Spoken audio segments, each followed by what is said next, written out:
Mga pagbasa ng mga salita ng makapangyarihang Diyos.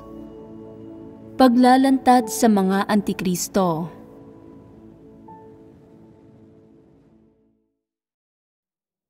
Ikaapat na item. Itinataas at pinatototohanan nila ang kanilang sarili.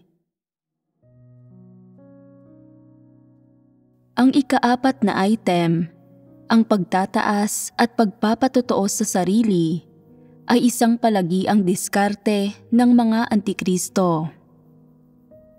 Nagagawa ninyong makilala ang mga halatang pamamaraan, diskarte, at estratehiya kung paano itinataas at pinatototohanan ng mga Antikristo ang kanilang sarili. Subalit makikilala ba ninyo ang mga mas natatagong pag-uugali at pagpapamalas? Pagdating sa mga halatang bagay tulad ng paggamit ng lengguwahe para sa pagtataas at pagpapatotoo sa sarili, ibinubunyag ninyo ang mga bagay na ito. Nakita ninyo ang iba na ibinubunyag din ang mga ito at makikilala ninyo ang mga ito. Subalit kung walang lengguwaheng ginagamit at mga pagpapamalas lang ng pag-uugali ang mayroon, makikilala pa rin ba ninyo ang mga ito? Masasabing hindi ito magagawa ng karamihan. Kung gayon, ano ang mga katangian ng pag-uugali kung saan itinataas at pinatototohanan ng mga Antikristo ang kanilang sarili? Tiyak na naaayon ang pag-uugali nila sa mga kuro-kuro, imahinasyon, moralidad, konsensya at mga damdamin ng tao. Ano pa? Nakukuha nito ang pagsang-ayon at pagsamba ng mga tao. Nakukuha nito ang pagsang-ayon at pagsamba. Ito ang nililikha nitong kinalabasan. Kung titingnan natin ito mula sa perspektiba ng kinalabasan, talagang may mapanlihis na kalidad ang pag-uugaling ito. Mula sa perspektiba ng kalikasan ng pagkilos na ito, may tiyak na layunin ito. Halimbawa, kapag nagkakasakit ang isang tao, kung gusto niyang ilihis ang mga tao at gawing mataas ang tingin sa kanya ng mga ito, iinumin ba niya ang gamot niya sa harap ng mga tao o kapag walang tao? Sa harap ng mga tao. Wala bang intensyon sa likod nito?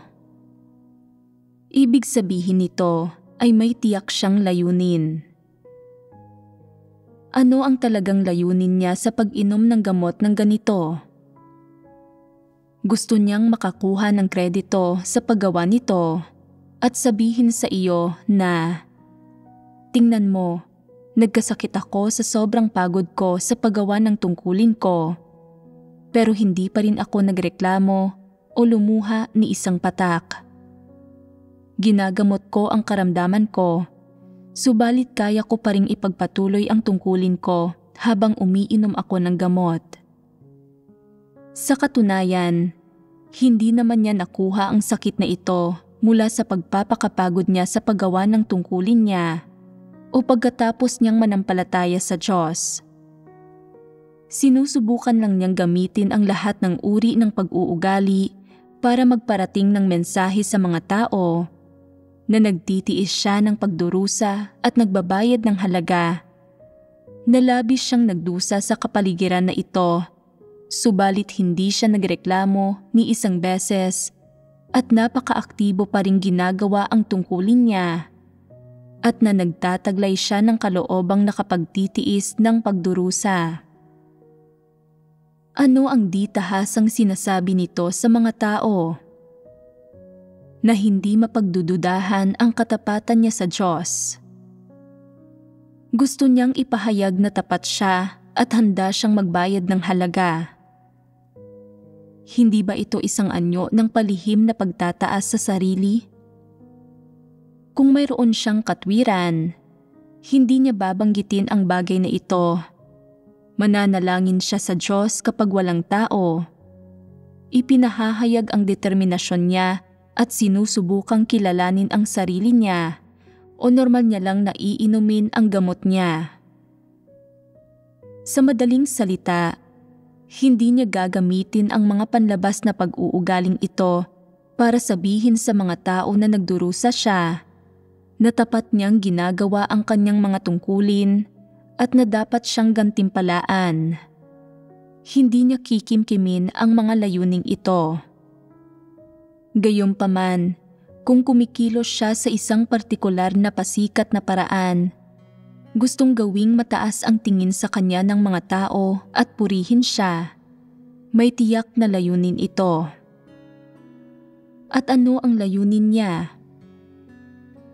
Ito ay para makamit ang resulta ng pagtataas at pagpapatotoo sa sarili niya sa pamamagitan ng mensaheng ipinararating niya sa mga tao. Kung tapat siya, malalaman ito ng Diyos. Kaya't bakit kailangan niya pang ipagyabang ang tungkol dito sa ibang tao at ipaalam ito sa lahat? Ano ang layon niya sa pagpapaalam ng tungkol dito sa lahat? Ito ay para gawing mataas ang tingin ng mga tao sa kanya. Kung wala siya ng layon na ito, kikilos siya ng walang layunin at hindi siya makikita ng iba na ginagawa ang mga bagay na ito. Kung may tiyak siyang layunin, susukatin niya ang lawak ng mga pagkilos niya at gagawa siya ng eksena at pag-iisipan ang oras at lokasyon. Hihintayin hanggang nariyan na ang lahat para hingin sa isang tao na dalhin sa kanya ang gamot niya. Ipinaaalam ito ng hayagan at ng may kaingayan. May napakalinaw na layunin dito. Kung wala siya ng layuning ito, maghihintay siya hanggang sa wala ng sino man ang nasa paligid para inumin ang gamot niya. Ang kahandaan mong magtiis ng pagdurusa at magbayad ng halaga ay nauugnay sa iyong relasyon sa Diyos. Hindi mo kailangang linawin at ipagbigay alam ito sa iba. Kung lilinawin mo ito sa iba, ano ang maibibigay nila sa iyo? Bukod sa pagkuha ng kanilang simpatiya at papuri, mayroon ka pa bang ibang makukuha mula sa kanila? Wala. Walang anumang bagay. Kapag nagtitiis ka ng kaunting pagdurusa at nagbabayad ng kaunting halaga sa pagganap ng iyong tungkulin, sa isang banda, ito ang mga bagay na dapat mong gawin at nahanda kang gawin at ginagawa mo ang sarili mong tungkulin. Sa isa pang banda, ang mga ito ay mga pagpapamalas na dapat mong ipakita sa lumikha bilang isang nilikha, kaya't bakit mo isa sa publiko ang mga ito? Kapag isinasa publiko mo ang mga ito, nagiging kasuklam-suklam ang mga ito. Ano ang nagiging kalikasan ng gayong pag-uugali? Ito ay nagiging pagtataas at pagpapatotoo sa sarili at panlilihis sa iba. Nagbabago ang kalikasan. Halimbawa, may ilang tao na palaging nagkakamot ng anit nila sa harap ng iba, at kapag may nagtatanong sa kanila tungkol dito, sinasabi nilang, "Mahigit 10 araw ko nang hindi napaliguan ang buhok ko. Sunod-sunod ang pakikipagpulong ko sa mga tumatanggap ng ebanghelyo. Noong isang araw, sinubukan kong maglaan ng kaunting oras para paliguan ang buhok ko. Subalit pagkatapos ay dumating ang isang potensyal na tatanggap ng ebanghelyo para mag-imbestiga at hindi ako nakaalis. Sa katunayan, sinasadya nilang hindi paliguan ang buhok nila para bigyan ang ibang tao ng impresyon na napakaabala nila sa paggawa ng kanilang mga tungkulin. Tinatawag itong pagmamalaki ng sarili. Ano ang layunin nila sa pagmamalaki ng kanilang sarili? Ito ay para gawing mataas ang tingin sa kanila ng mga tao, at ang kalikasan ng pag-uugaling ito ay pagtataas at pagpapatotoo sa sarili. Kahit sa isang maliit na bagay na tulad nito, hindi nila ito pinalalampas. Gusto pa rin nilang palakihin ang isyong ito. Ginagawa itong isang uri ng mahalagang mapagkukunan na magagamit nila para makapagpakitang gilas, matugunan ang mga ambisyon at pagnanais nila, at makamit ang layunin nilang mapataas ang tingin sa kanila ng mga tao at sambahin sila ng mga ito. Hindi ba't kahiya-hiya ito? Kahiya-hiya at kasuklam-suklam ito. Saan nanggagaling ang lahat ng bagay na ito? Nagmumula ang mga ito sa tiwaling disposisyon ni Satanas, kung saan may pagpapanggap, panlilinlang, kabuktutan, at mga ambisyon. Palaging iniisip ng mga ganitong tao ang tungkol sa kanilang imahe, katayuan, at reputasyon. Wala silang pinakakawalang anumang bagay.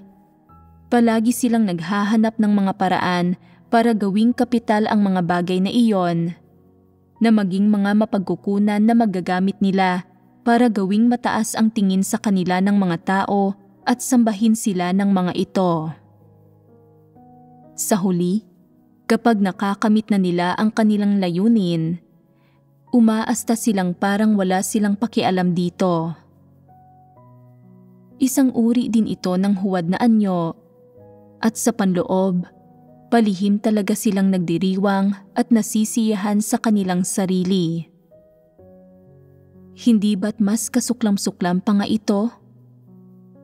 Malinaw na mayroon na silang napakataas na katayuan, na pinahahalagahan sila ng lahat, tinitingala sila, tumatalima sa kanila, at sinusunod sila. Subalit sa panlabas, nagpapanggap pa rin silang ayaw nila ng katayuan. Mas mapagpaimbabaw pa ito. Sa huli, ang lahat ay nailihis nila at sinasabing ipinanganak sila ng walang anumang mga ambisyon, na sila ay mga taong umaaksyon. Sa totoo lang, maaaring mabunyag ito ng isang maliit na pagsubok. Kung tinanggalan sila ng katayuan nila, agad silang titigil sa paggawa ng mga tungkulin nila. Magiging ganoon iyon kabilis. Isang maliit na bagay ang magbubunyag sa mga ambisyon nila. Ito ang mga pag-uugali at pamamaraang inilalabas ng tiwaling disposisyon ni Satanas sa mga tao, pati na rin ang iba't ibang pangit na kalagayan ng mga tao. Mula sa mga pagpapamalas na ito, makikitang gusto ng mga tao ng katayuan at gustong umukupa ng isang lugar sa puso ng iba.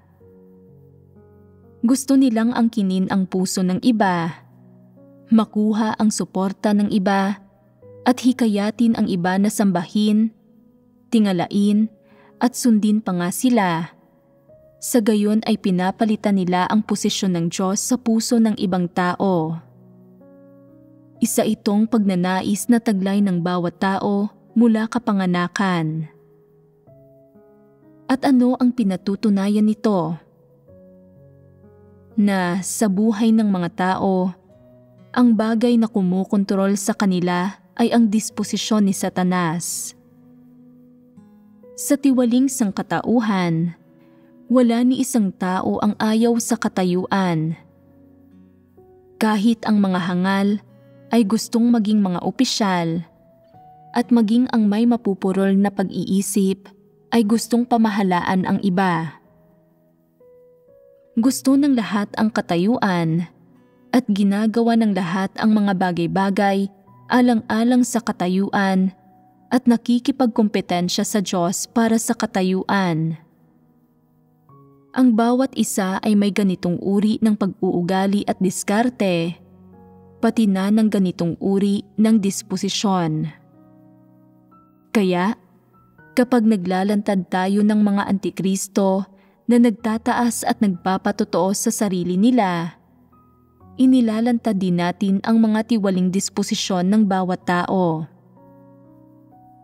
Ano ang layunin ng paglalantad nito? Ito ay para maipaunawa sa mga tao na ang mga pag-uugali at pagpapamalas na ito ng pagtataas at pagpapatotoo sa sarili ay hindi dapat tinataglay ng normal na pagkatao, kundi sa halip ay mga pagbubunyag ng mga tiwaling disposisyon at mga negatibo at kasuklam-suklam na bagay.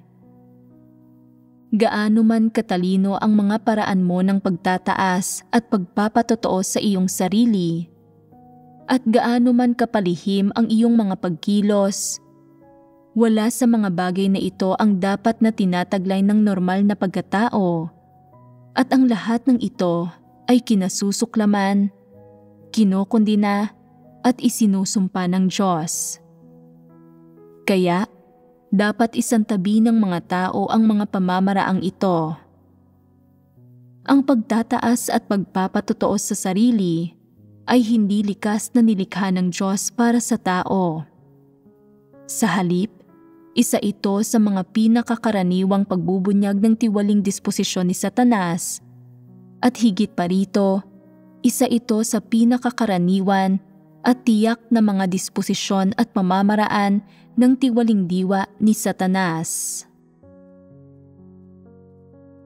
Nakatutulong ba sa inyo ang pagbabahaginan tungkol sa ilang partikular na halimbawa pagdating sa pag-unawa sa iba't ibang pagpapamalas ng pagtataas at pagpapatotoo sa sarili? Halata man o mas nakatago ang mga paraang ito ng pagsasalita at pagkilos? Saan ito nakatutulong? Nakatutulong ito sa mga tao na makilatis ang sarili nila at ang iba. Ang mga kalagayan, pagpapamalas at pagbubunyag na ito na binabanggit ko ay lahat ng bagay na madalas ninyong ipinakikita at dapat ninyong iharap ang sarili ninyong mga kalagayan sa kanila para sa pagkukumpara. Unawain kung ano talaga kayo, kung ano ang eksaktong buhay na inaasahan at sinasandigan ninyo para mabuhay, kung ano ang eksaktong nilalaman ng buhay na ito, kung ano ang eksaktong ipinagagawa ng mga disposisyong ito sa mga tao, at kung ano ang ipinasa sa buhay ng mga ito sa mga tao. Sa pag-unawa sa mga partikular na pag-uugali, pagpapamalas, pamamaraan at disposisyong ito, unti-unting mahihimay at makikilala ng mga tao ang kanilang sarili, ang kanilang sariling diwa at ang kanilang kalikasan na mapanlaban sa Diyos, at sa gayon ay bitiwan ang mga pamamaraang ito, lumapit sa harap ng Diyos at tunay na magbagong buhay, at magsagawa ng alinsunod sa katotohanan at isabuhay ito.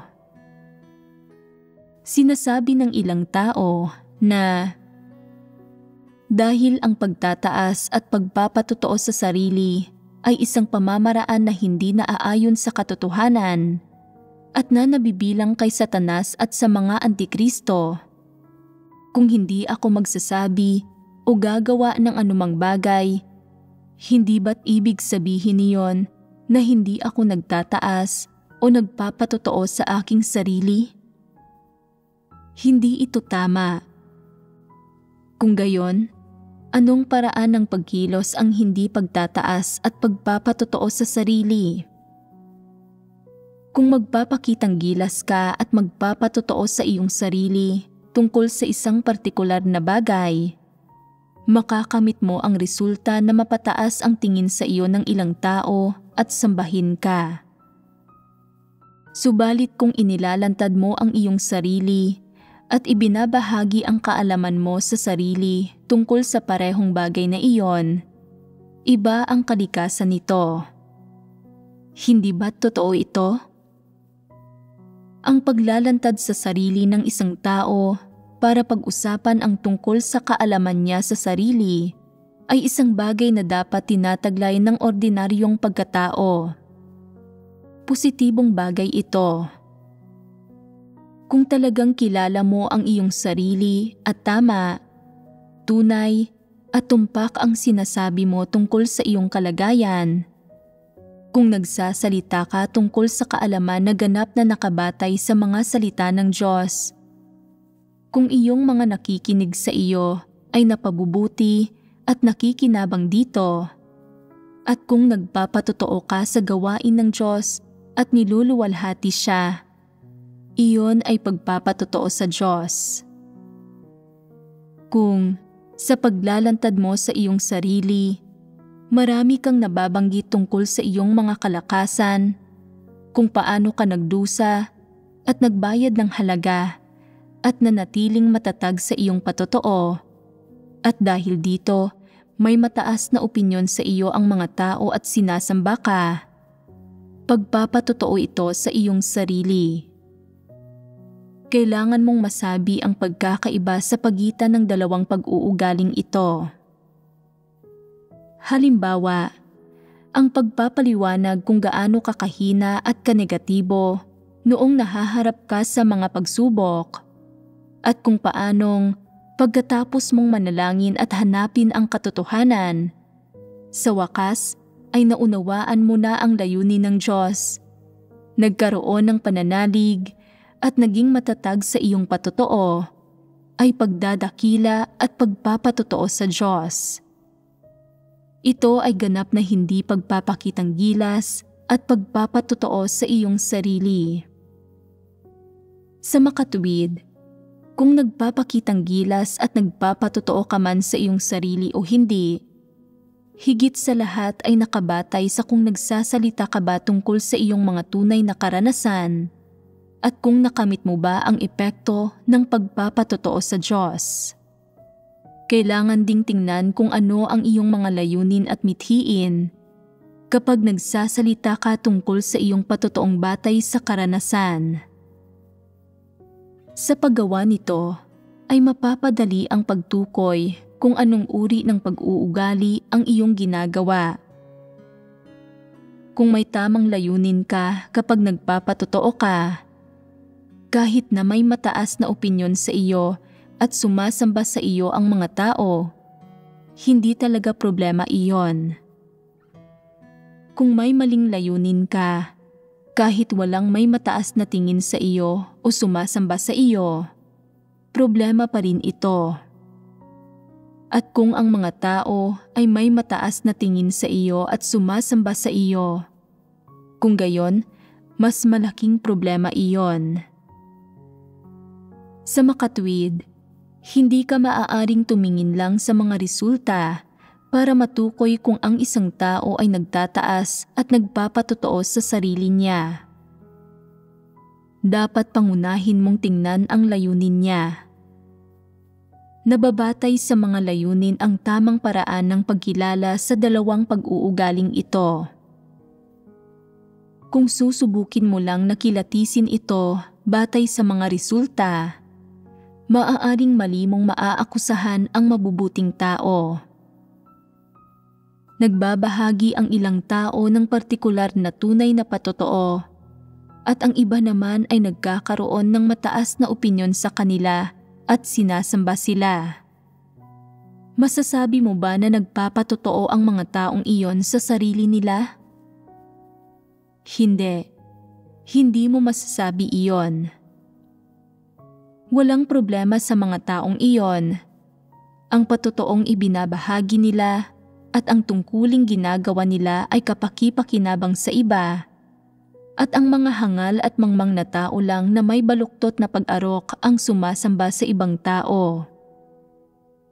Ang susi sa pagkilatis kung ang mga tao ay nagtataas at nagpapatotoo sa sarili nila o hindi, ay ang pagtingin sa layunin ng nagsasalita.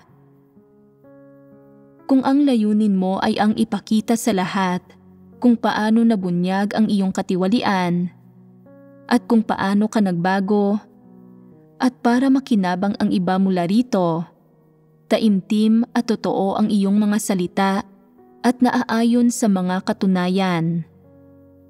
Tama ang gayong mga layunin at hindi ka nagpapakitang gilas o nagpapatotoo sa iyong sarili. Kung ang iyong layunin ay ang ipakita sa lahat na may mga tunay na karanasan ka at na nagbago ka na at nagtataglay ng katotohanang realidad para mapataas ang tingin nila sa iyo at sambahin ka nila, mali ang mga layuning ito. Iyon ay pagpapakitang gilas at pagpapatotoo sa iyong sarili.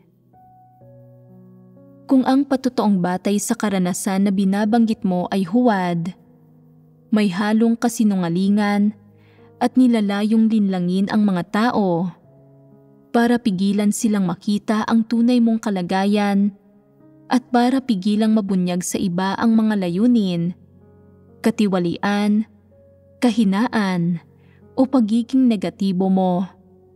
Kung gayon, mapanlinlang at mapanlihis ang gayong mga salita.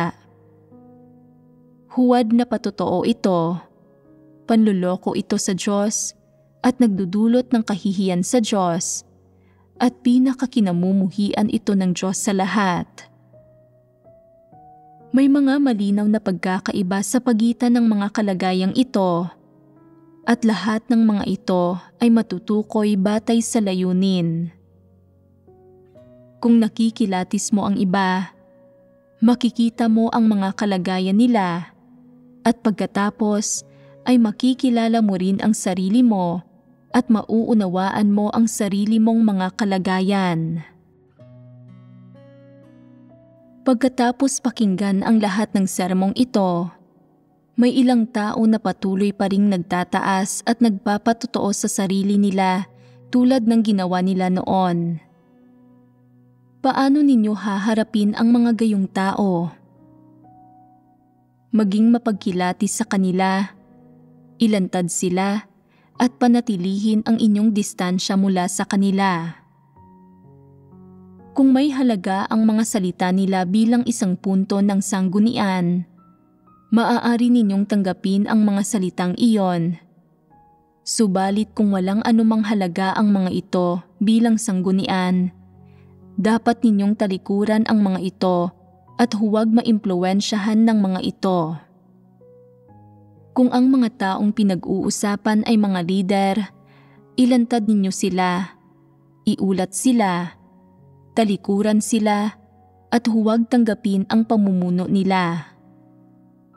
Sabihin ito, palagi mong pinatutotohanan at itinataas ang iyong sarili. Palagi mo kaming ginagawang manhid at kinokontrol kami at nililihis mo kami. Lahat kami ay lalong napalayo sa Diyos at wala man lang kaming Diyos sa aming puso. Ikaw lang ang naroon. Ngayon ay maninindigan kami at talilikuran ka.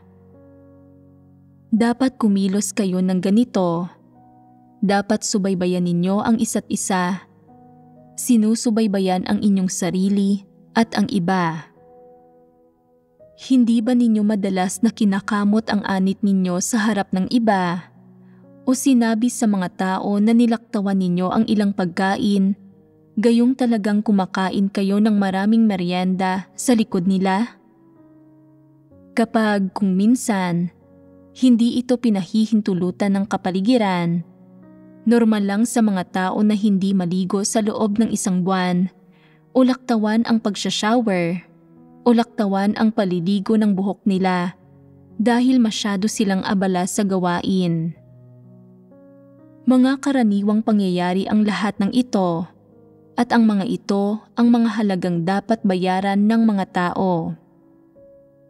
Hindi malaking bagay ang mga ito. Huwag nang palakihin ang isang maliit na bagay. Kung talagang pinalalaki ng isang tao ang mga gayong bagay kaysa sa kung ano talaga ang mga ito, sadyang kinakamot ang anit niya sa harap ng iba at sinasabing ilang araw na siyang hindi naliligo ng buhok niya, sadyang umiinom ng gamot sa harap ng iba o nagpapanggap na sobrang pagod siya at nasa napakahinang pisikal na kondisyon. Dapat manindigan ang lahat para ilantad siya at ipahayag ang pagkadismaya sa kanya. Sa ganitong paraan, mapipigilan ang walang kahihiyang taong ito.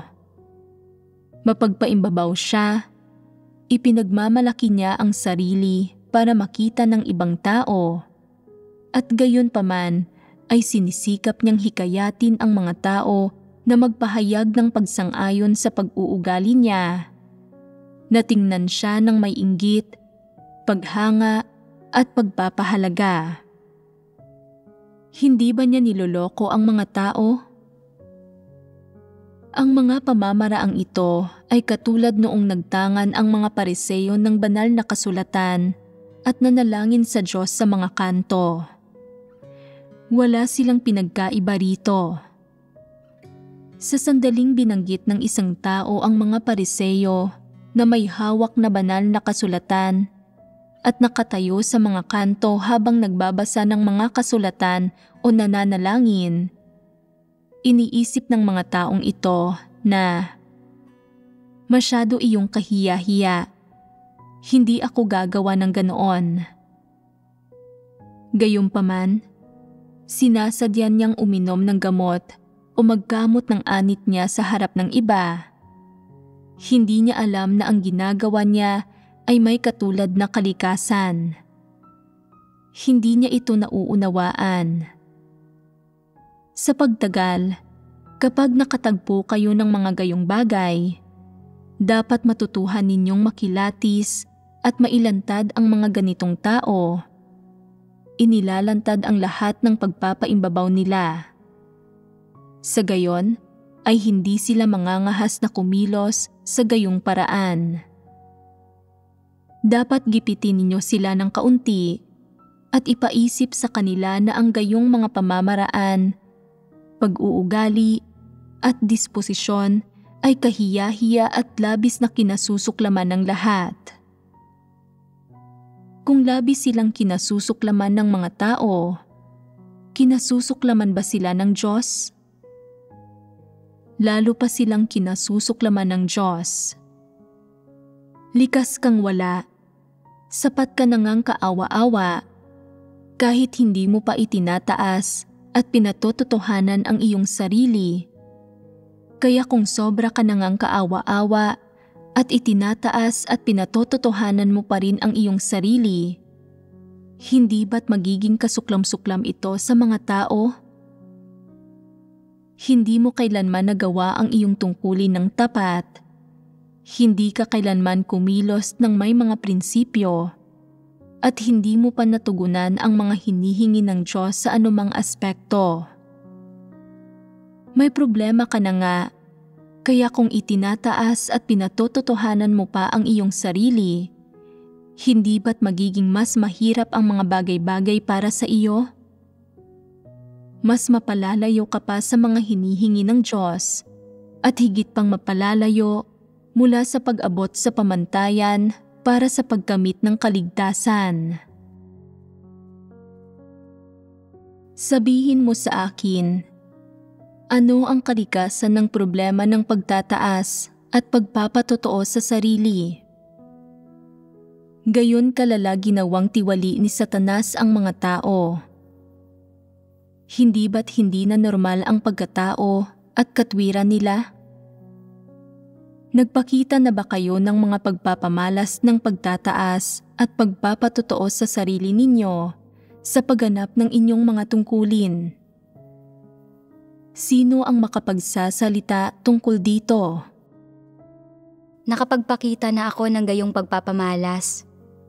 Kapag ginagampanan ko ang tungkulin ko hanggang hating gabi, nagpapadala ako ng mensahe sa grupong nagtitipon para malaman ng iba na hindi pa rin ako natutulog sa ganitong oras at para isipin nilang kaya kong magtiis ng hirap at magbayad ng halaga.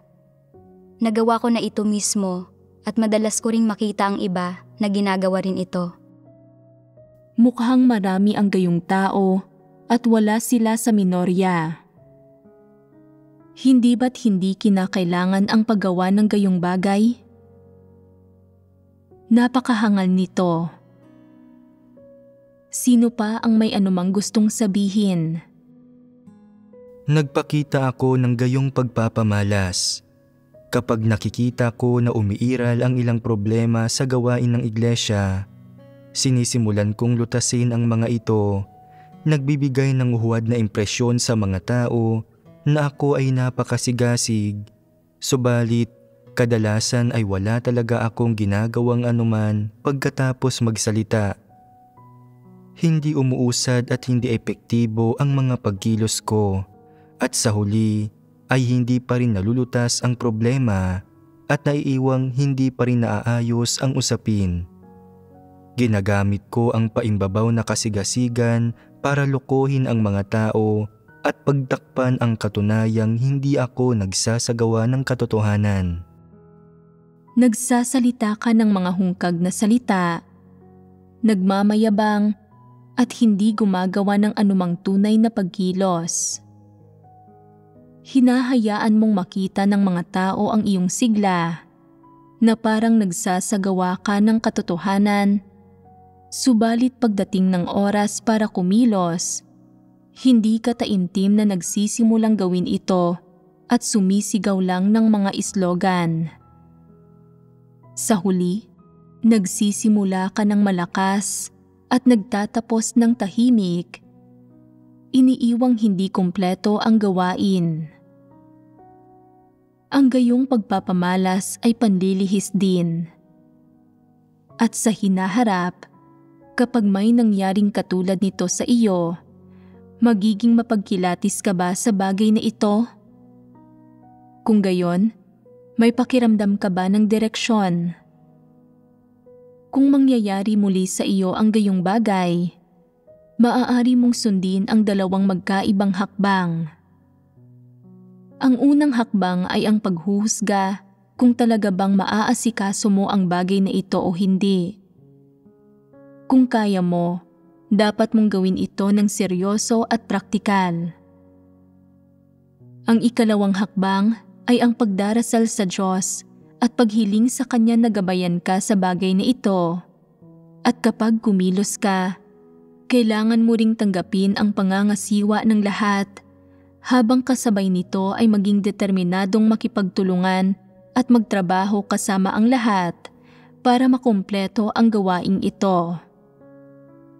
Kung matututo kang gawin ang mga bagay-bagay ng sunod-sunod at magtrabaho sa isang praktikal na paraan, malulutas mo ang problemang ito.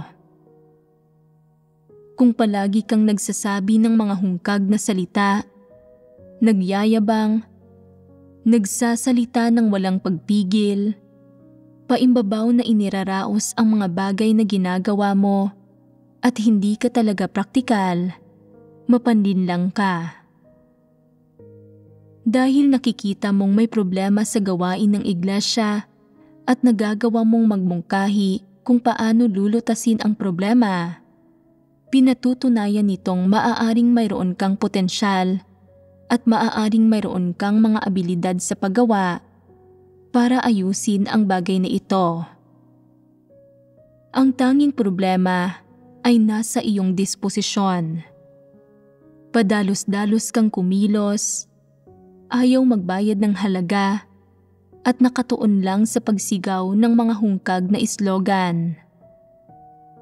Sa sandaling matuklasan mo ang isang problema, tingnan mo muna kung kaya mo itong lutasin o hindi.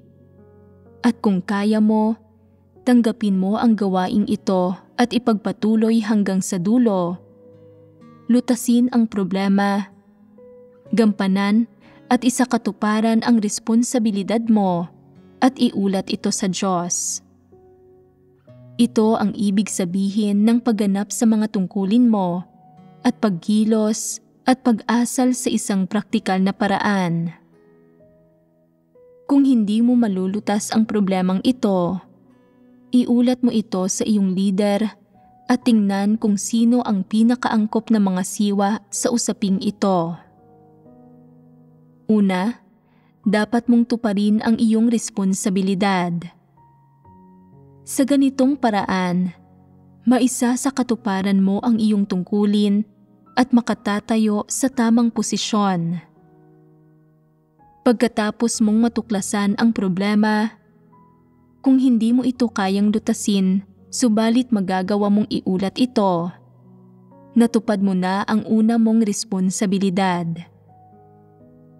Kung pakiramdam mo na ito ay isang tungkuling dapat mong gampanan at makakayanan mo ang gawain, dapat kang humingi ng tulong sa mga kapatid mo.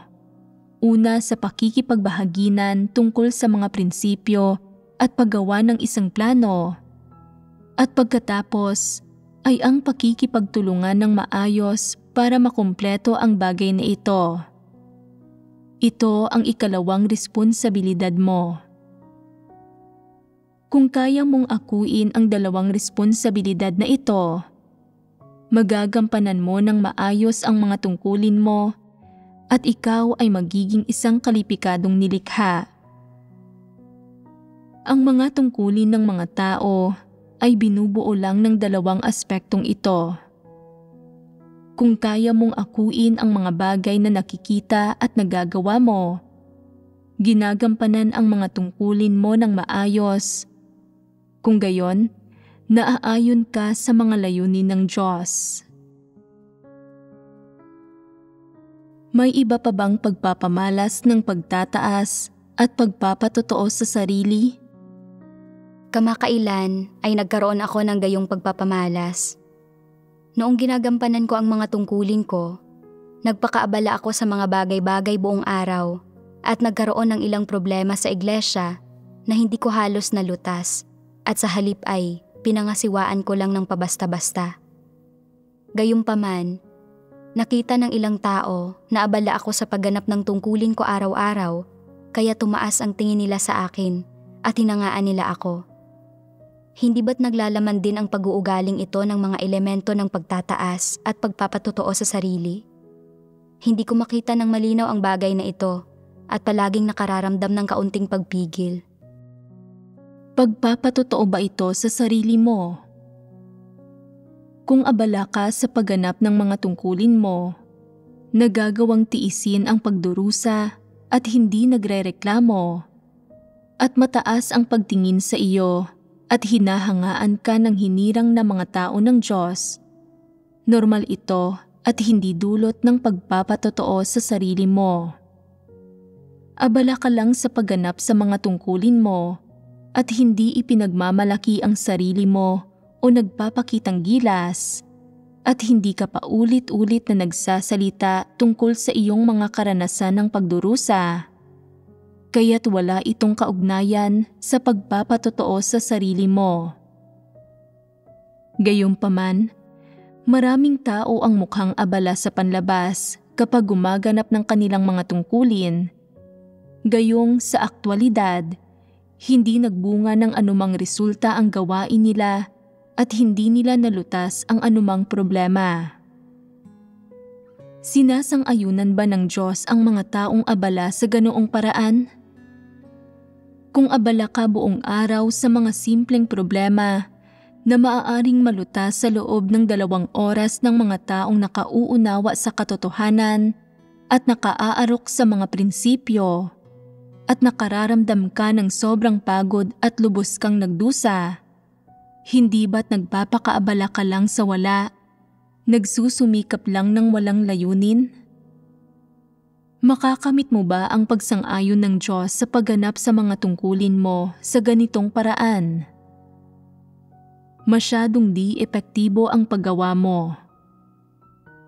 Sa bagay na ito, dapat mong hanapin ang mga katotohanang prinsipyo.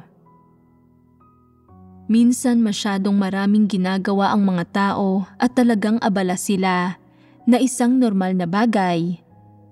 Subalit kung minsan ay wala silang masyadong ginagawa at gayon paman ay abala pa rin sila. Ano ang nagdudulot nito? Ang isang dahilan ay na hindi pinlano at isinaayos ng makatwiran ang iyong gawain.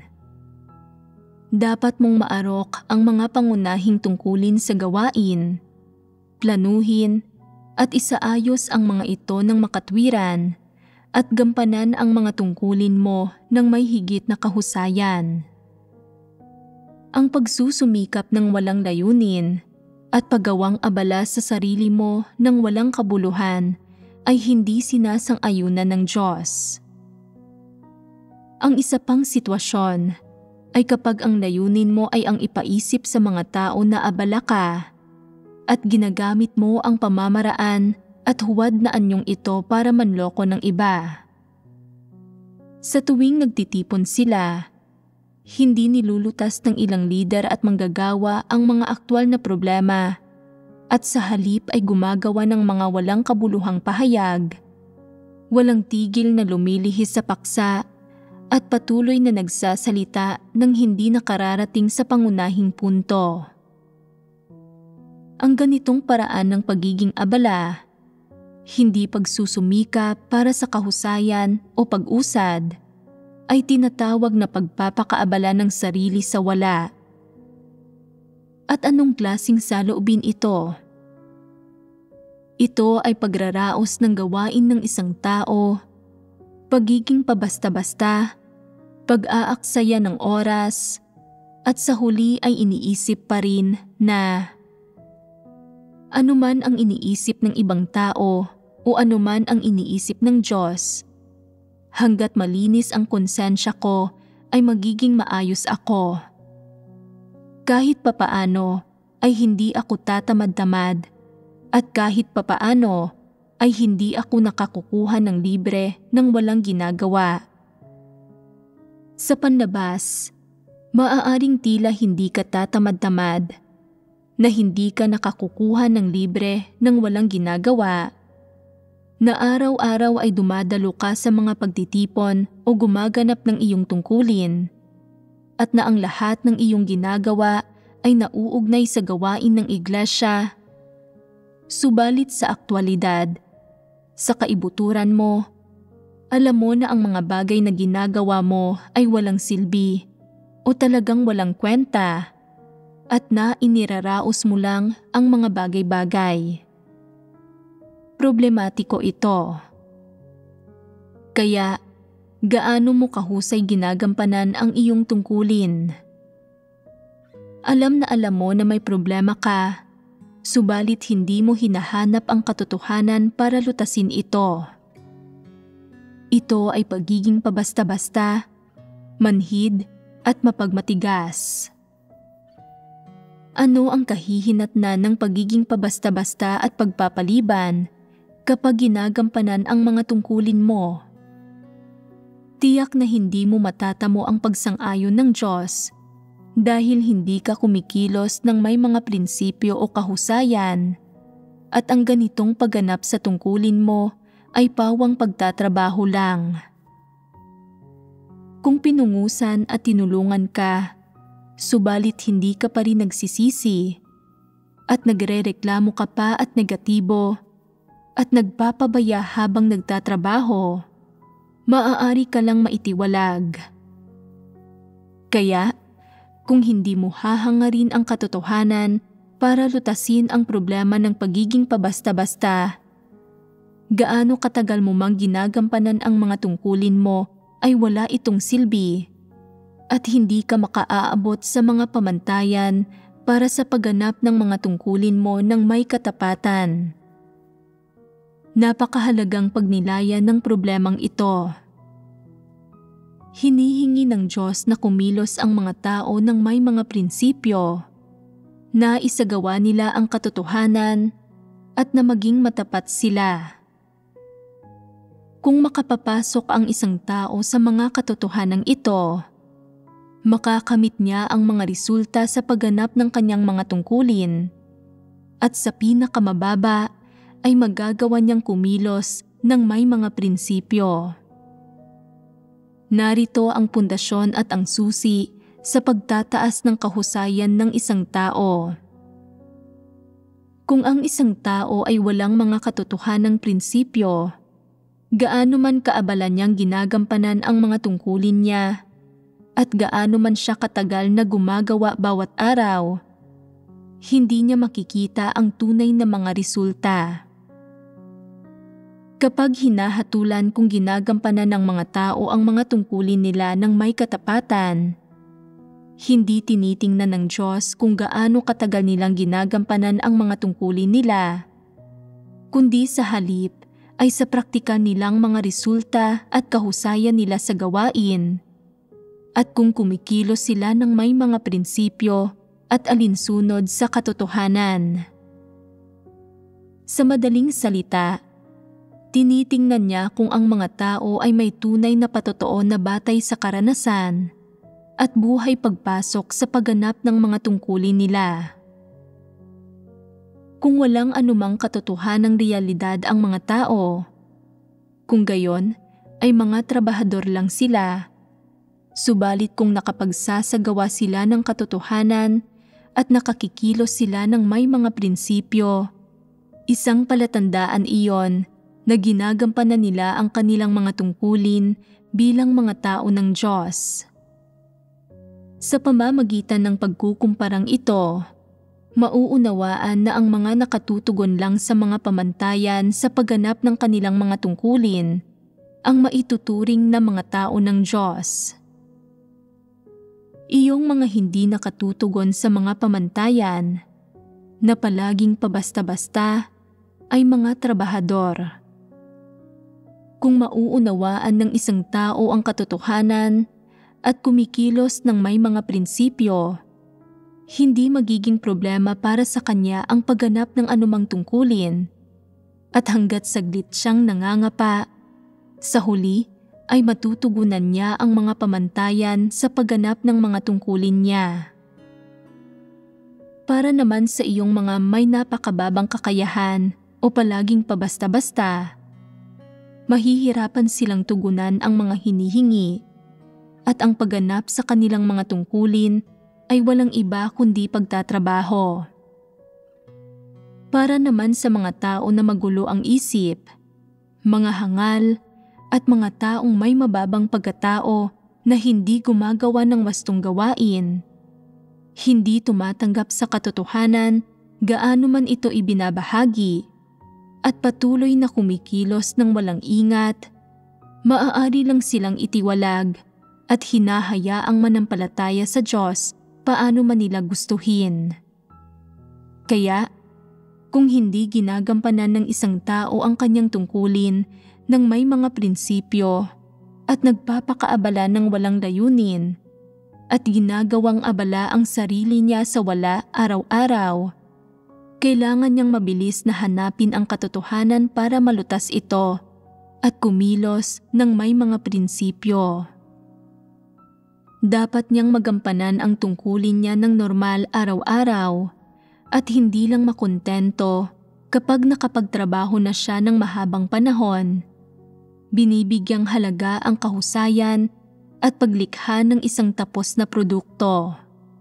Tanging ang mga gayong tao ang mga taong sinang-aayunan ng Diyos at natapat na gumaganap ng kanilang mga tungkulin. Sa panahon ngayon, maraming tao ang sumusunod sa Diyos at gumaganap ng sarili nilang mga tungkulin, pero may ilan sa kanila ang hindi kailanman naghangad ng katotohanan, at kapag ginagawa ang kanilang mga tungkulin, palagi silang kumikilos ng walang ingat at nang naaayon sa sarili nilang mga kagustuhan, ginagawa ang anumang gustuhin nila. Hindi sila gumagawa ng malalaking pagkakamali, pero palagi silang gumagawa ng maliliit na pagkakamali. Partikular sa pagmumukha nilang abala araw-araw, gayong sa realidad, wala silang inasikasong anumang wastong bagay at pinalilipas lang ang kanilang oras. Masasabi rin ng isang tao na ginagawa lang nila ang kanilang trabaho para makaraos. Hindi ba't nanganganib ang mga gayong tao? Kung hinaharap palagi ng isang tao ang kanyang mga tungkulin at hinaharap ang atas ng Diyos ng may gayong kawalang-galang na saloobin, anong uri ng mga kahihinatnan magkakaroon ito? Ang di-epektibong paggawa at ang pagkakatanggal sa mga tungkulin ng isang tao ay isang magaan na kahihinatnan. Kung gumagawa ng iba't ibang uri ng masasamang gawa ang isang tao, ay dapat siyang paalisin at ibibigay ng Diyos ang gayong tao kay Satanas. Ano ang ibig sabihin ng ibibigay kay Satanas? Nangangahulugan ito na hindi na siya aalagaan ng Diyos, na hindi siya ililigtas ng Diyos, at na magsisimula siyang tahakin ang maling landas at pagkatapos ay maparurusahan. Nauunawaan mo ito, hindi ba? Ngayon na ang oras kung kailan ibinubunyag ng Diyos ang mga tao, at kung pansamantala mong hindi sinusundan ang tamang landas, gagamitin ng Diyos ang praktikal na kapaligiran para bigyan ka ng isang pagkakataong matukoy ang iyong mga problema. Gayunpaman, kapag nalaman mo na binigyan ka ng Diyos ng oras para magnilay, na binibigyan ka niya ng huling pagkakataon, kung hindi ka pa rin magbabalik loob at matigas ang ulong ipagpapatuloy na gampanan ang iyong tungkulin ng pabasta-basta, kikilos ang Diyos. Nang nilayo ng Diyos na wasakin ang lungsod ng Ninive, ginawa ba niya ito kaagad? Hindi niya ito ginawa kaagad. Ano ang naging unang hakbang ng Diyos nang kumilos siya? Una niyang ipinaalam kay Jonas at tahasang sinabi sa kanya kung paano mangyayari ang buong proseso at kung ano ang kanyang mga layunin. Pagkatapos nito, pumunta si Jonas sa Ninive at nilakad ang buong lungsod. Ipinapahayag na 40 araw pa at ang Ninive ay mawawasak. Nakarating ang mensaheng ito sa pandinig ng lahat. Narinig ito ng kalalakihan at kababaihan, ng bata at matanda, at ng mga tao mula sa lahat ng antas ng lipunan. Alam ito ng bawat sambahayan at narinig ang balitang ito maging ng kanilang hari. Bakit kumilos ang Diyos sa gayong paraan?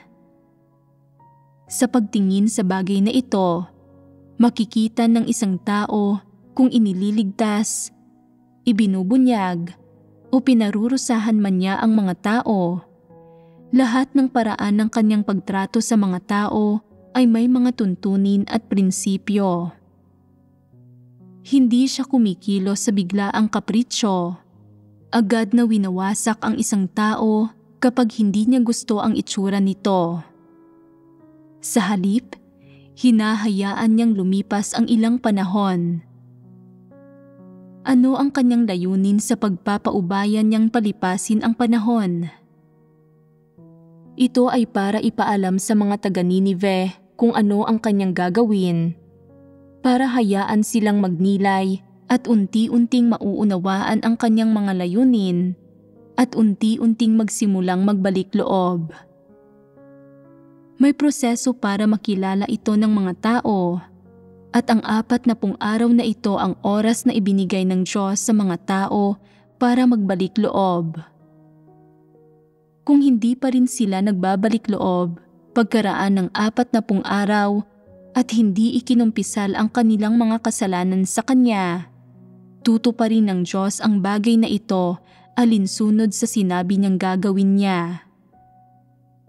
Ito ay dahil totoo ang Diyos sa mga sinasabi niya at matutupad ang mga sinasabi niya. Walang kasinungalingan ang mga salitang ito. Kung gayon, ano ang naging reaksyon ng mga taga-Ninive nang matanggap nila ang balitang ito? Agad ba silang nagsuklob ng sako at abo? Hindi. Nagkaroon ng isang proseso. Sa simula, marahil ay nag-alinlangan ang mga tao.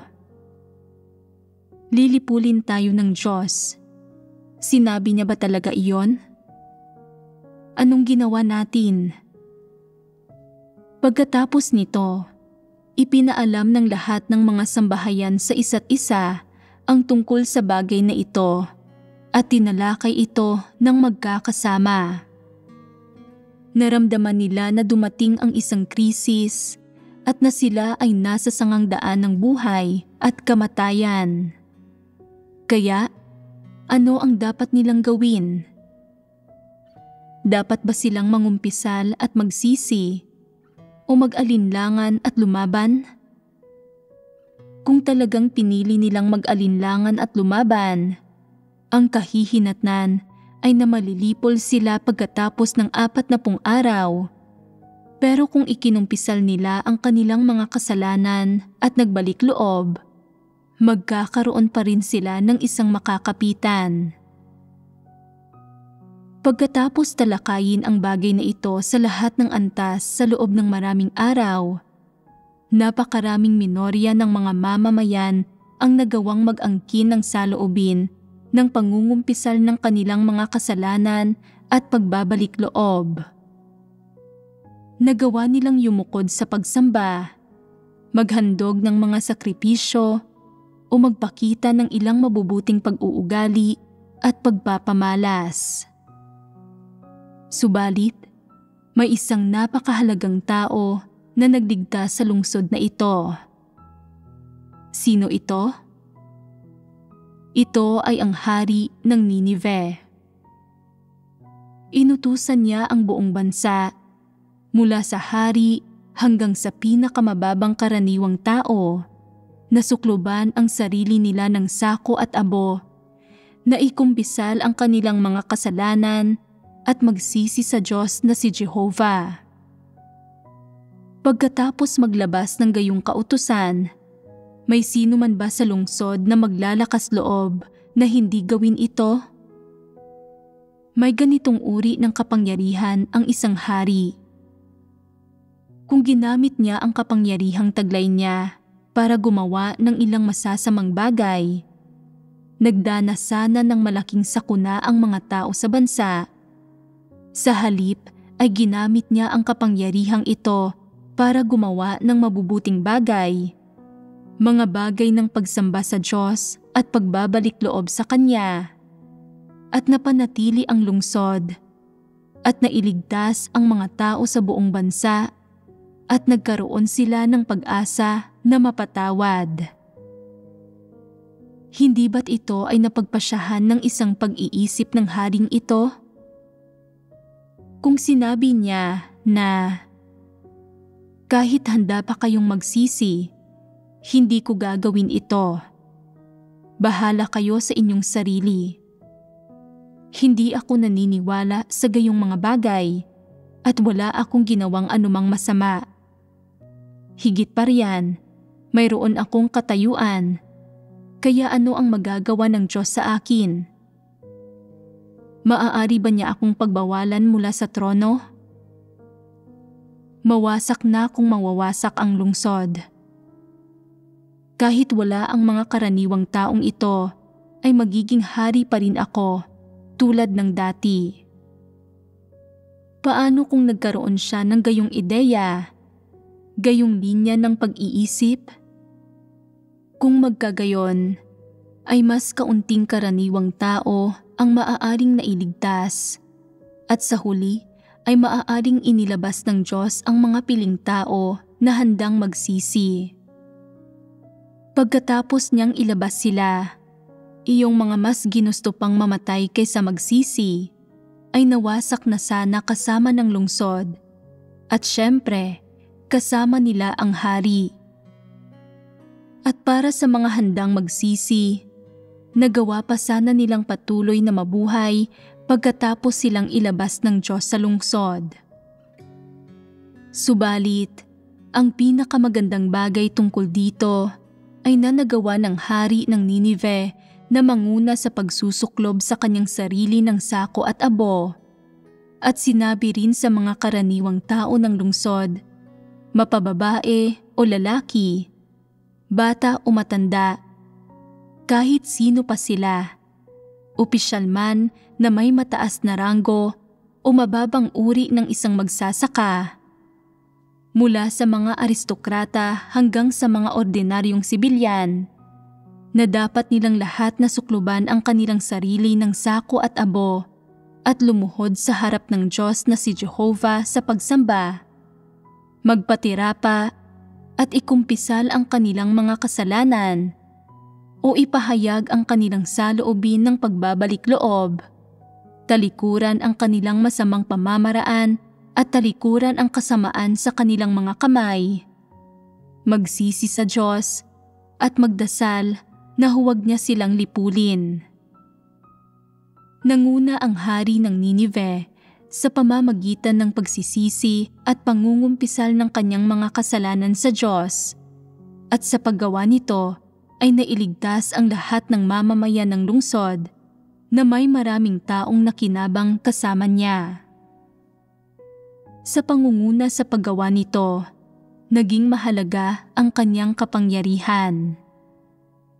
Ang haring ito na nanguna sa kanyang mga tao para magbalik loob sa Diyos ay isang bagay na ginugunita ng Diyos. May anumang pakinabang ba sa inyo ang pakikipagbahaginan ng gayon kadetalyado tungkol sa nilalaman ng itinataas at pagpapatotoo ng mga antikristo sa kanilang sarili? Ang paulit-ulit na pagbabahaginan ng ganito, pagbibigay ng mga halimbawa, pagkukwento, paggamit ng iba't ibang paraan at mga salita para ilarawan at tukuyin ito. Kung hindi pa rin nakauunawa ang mga tao, talagang wala silang espiritual na pangunawa, at ang mga tao na tulad nito ay hindi matutubos. Ano ang layunin ng pagbabahaginan ng gayon kadetalyado? Ito ay para tiyakin na pagkatapos marinig ng mga tao ang mga salitang ito, ang nauunawaan at natatanggap nila ay hindi mga doktrina, hindi literal na kahulugan, at hindi isang partikular na pagpapahayag, kundi isang katotohanan tungkol sa kondisyon ng mga bagay-bagay at ilang katotohanan at prinsipyong nauugnay sa diwa, pag-iral, at buhay ng mga tao. Kung kaya ninyong panghawakan ang mga kasabihan o ang mga halimbawang ito na tinalakay ko sa inyong sariling aktwal na kalagayan o sa mga bagay na ibinubunyag ninyo sa inyong sariling buhay para sa pagkukumpara, kung gayon ay kaya ninyong unawain ang katotohanan at kayo ay tao na may espiritual na pangunawa.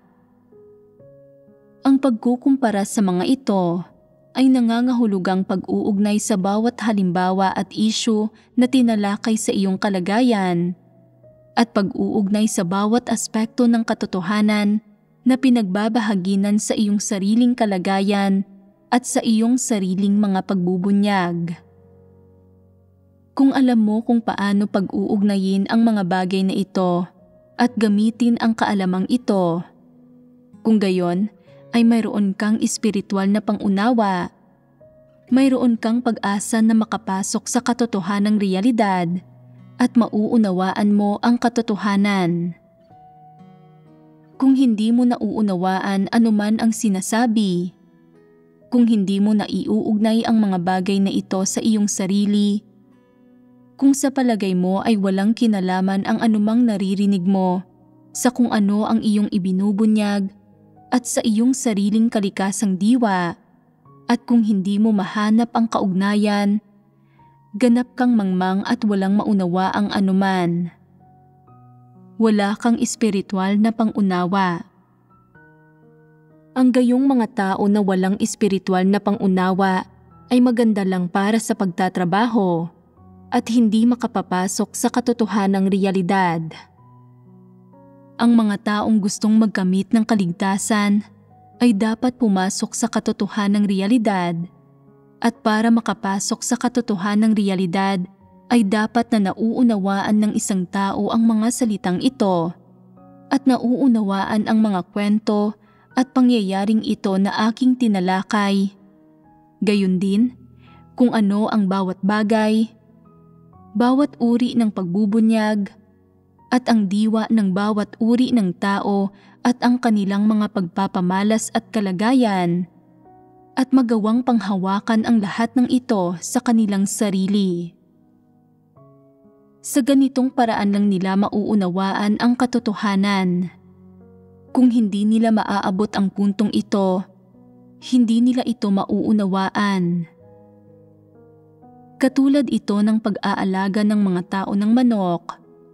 Kung nag-aalaga ang tao ng isang manok sa loob ng kalahating taon at hindi pa rin ito nangingitlog, masasabi bang hindi nangingitlog ang manok na ito? Hindi. Kung 3 taon nang inaalagaan ng may-ari ang manok na ito at pinakain niya ito ng mga butil at gulay, pero hindi pa rin ito nangingitlog anuman ang kinakain nito, masasabi bang hindi nangingitlog ang manok na ito? Kaya, pagdating sa mga tao, hindi nakauunawa ang ilan sa kanila kahit anong sermon ang pinakikinggan nila at gaano mo man ibinabahagi ang katotohanan sa kanila. Ito ay isang taong walang espiritual na pangunawa. May isa pang uri ng tao, ang uri na nakauunawa sa narinig nila pero hindi ito isinasagawa, hindi nagbabalik loob. Ang ganitong uri ng tao ay tapos na at katulad ng mga tao mula sa lungsod ng Sodom. Nakatadhanang maging isang bagay ng pagkawasak. Nabibilang ang mga antikristo sa kategoryang ito ng mga tao. Hindi sila magbabalik loob anumang pagbabahagi mo tungkol sa katotohanan. Isa lang ba itong mapagmatigas na disposisyon?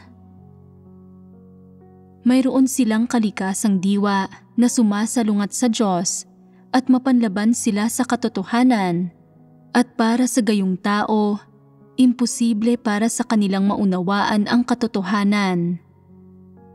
Ginagawa nilang kaaway ang katotohanan.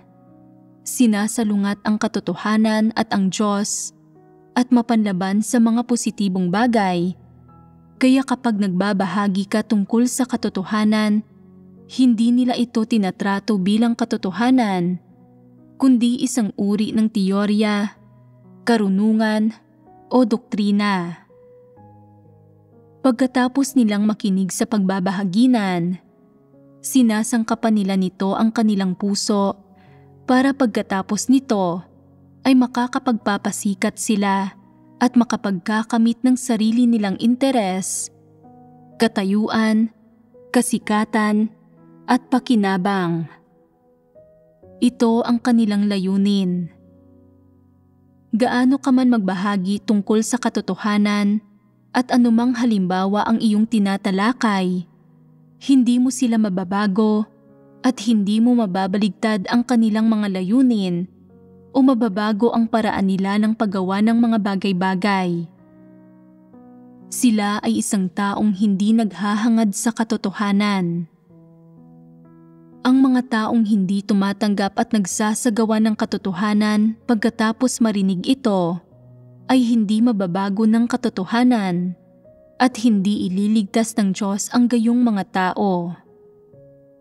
Ang mga ganitong uri ay matutukoy bilang mga taong mapanlaban sa katotohanan at para maging mas partikular, sila ay mga antikristo.